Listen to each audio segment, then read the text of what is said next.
AnimalClass.co.uk. Once you're able to secure the head, you also need to be able to move the dog's body around to examine it, to give it a health check, or for the vet to do a treatment. Okay, so what we may well want to do is to get the dog to stand up and to have its temperature taken to give a paw for treatment. So I'm just going to show you a few things to do. So what I'm just going to do is ask her to stand up. Now she likes to lean against me. Okay, so you can actually put your hand around the front of the dog. You can put your hand behind the back through the actual back legs to move it around. Okay, or if the vet or somebody wants to take the temperature, you can actually put your arm underneath the dog and you can secure it that way, keeping it steady. You put your arm around the chest, and again, if the dog is wriggling a little bit more, you can actually just hug it to yourself, so keep it secure, which is a really good one. Now a well-trained dog will hopefully do sit and lie down for you. So Megs, sit and down.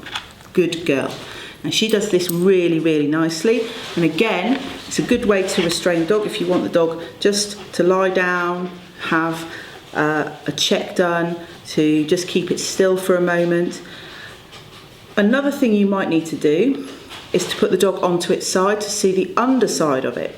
So again, dogs don't like this very much, but you do need to just get them to lie nicely and quietly on their side. So if we get Megs to lie down and go on your side, good girl. She does everything to order, as you can see. But you can just hold her down by putting the arm across the neck and just holding the chest ever so slightly. You can actually just put your hand on the neck there, and I've got a hand here on the back leg just securing her down. Now this is a typical X-ray, kind of side X-ray position as well. At this point you can also look at her claws, and you can look very nicely at the pads, which is a great way to do it. I quite like to have my dogs lie down so I can clip their claws this way. You can check her underside, you can make sure everything's okay.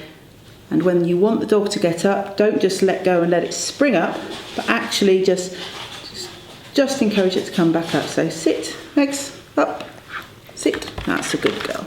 So you bring them up onto their side, and then again you can just manoeuvre the dog up into the sit position. Hopefully you'll be able to just move the dog around to wherever you want with a minimum of fuss, keeping the stress down. Nice gentle hands all the time, never hard, and she'll stay nice and calm.